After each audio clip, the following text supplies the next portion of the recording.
सबसे पहले भारतीय जनता पार्टी के शीर्ष नेता माननीय प्रधानमंत्री जी, माननीय राष्ट्रीय अध्यक्ष जी, माननीय गृह मंत्री जी के प्रति आभार व्यक्त करते हैं। साथ ही साथ माननीय प्रदेश अध्यक्ष बाबूलाल मरांडी जी के प्रति आभार व्यक्त करते हैं जी कि उन्होंने दोबारा से विश्वास जताया है जी और कोडरमा लोकसभा का प्रत्याशी बनाया है। कोडरमा लोकसभा की जनता की ओर से जो अपार स्नेह आशीर्वाद मिला था, इस बार भी पूरा विश्वास है कि लोगों का स्नेह आशीर्वाद मिलेगा।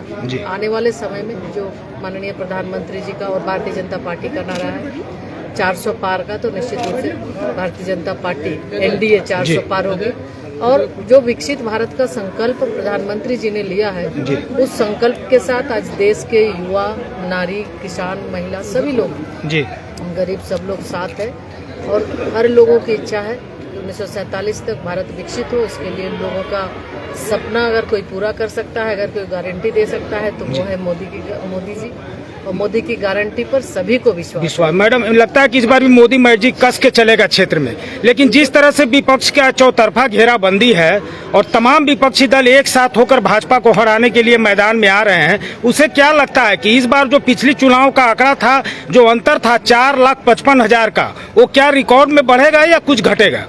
कहीं आपको लग रहा है इंडिया अलायंस दिख रहा है? जी, इंडिया अलायंस आज धीरे धीरे दरक गया, कहीं कोई नहीं है। आज देश में एक ही आवा, एक ही नाम, वो माननीय प्रधानमंत्री नरेंद्र मोदी जी का है। लोगों का भरोसा है, विश्वास है और इस 10 वर्षों में जिस तरह भारत को आगे बढ़ाने का काम किया, भारत को हर एक क्षेत्र में विश्व के मानचित्र पर भारत को एक सशक्त और मजबूत पहचान दिलाई है, इसलिए लोगों का विश्वास है कि भारत विकसित भी होगा, भारत विश्व गुरु भी बनेगा और इसके लिए लोग माननीय प्रधानमंत्री नरेंद्र मोदी जी के साथ। मैडम, उपलब्धियां लेकर क्या जाएंगे क्षेत्र में? अगर जनता के बीच में जाएंगे, मोदी सरकार की जो भी गारंटी है उसको रखेंगे, इसमें मुख्य उपलब्धि अगर रहे तो क्या रखेंगे? अगर हम देखें, अभी आप सब देखे होंगे विकसित भारत संकल्प यात्रा रथ भी चली थी। जी। मोदी की गारंटी वाली गाड़ी घर घर गई थी। आप अगर लाभुकों से मिलेंगे तो अगर एक काम की बात आप करेंगे तो लाभुक 10 काम की बात करेंगे। आज पूरे देश के अंदर जो मोदी जी का एक संकल्प जो कभी किसी ने नहीं सोचा, अगर हम आवास की बात करें, शौचालय, आयुष्मान कार्ड की बात करें, जनधन खाता की बात करें, उज्ज्वला और उज्ज्वला योजना की बात करें, इसके साथ आधारभूत संरचना में चाहे वो हाईवे हो, चाहे वो एयरवे हो, वाटरवेज हो, चाहे रक्षा के क्षेत्र में हो, हर क्षेत्र में काम हुआ है। और उसके साथ साथ कोडरमा लोकसभा के भी, चाहे वो रेलवे का क्षेत्र हो, चाहे सड़क का अन्य क्षेत्र, हर एक जगह काम हुआ है। तो निश्चित रूप से लोगों का भरोसा है। माननीय प्रधानमंत्री जी जैसा कि बताते हैं कि पूरा भारत मेरा परिवार है और उसी दृष्टि से वो काम करते हैं।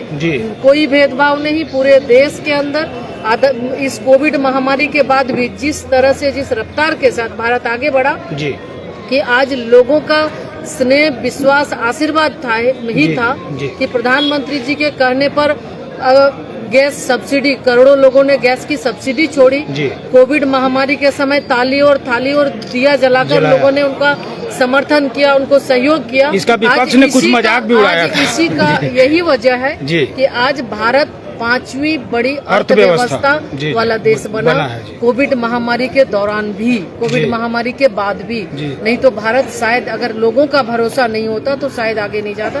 तो इसीलिए हर क्षेत्र में लोगों का समर्थन मिला है, क्योंकि लोगों को भरोसा मोदी जी पर। मैडम, एक सवाल, 19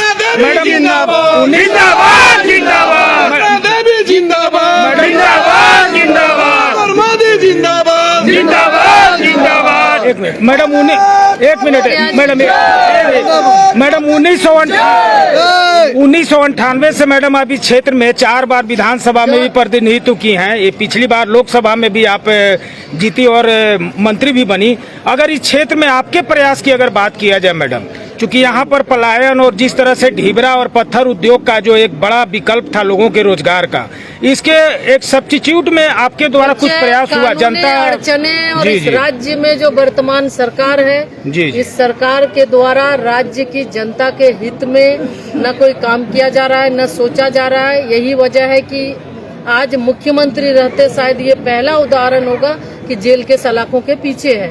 यानी राज्य को गर्त में ले जाने का काम, युवा को सपना दिखाकर उसके सपना को तोड़ने का काम।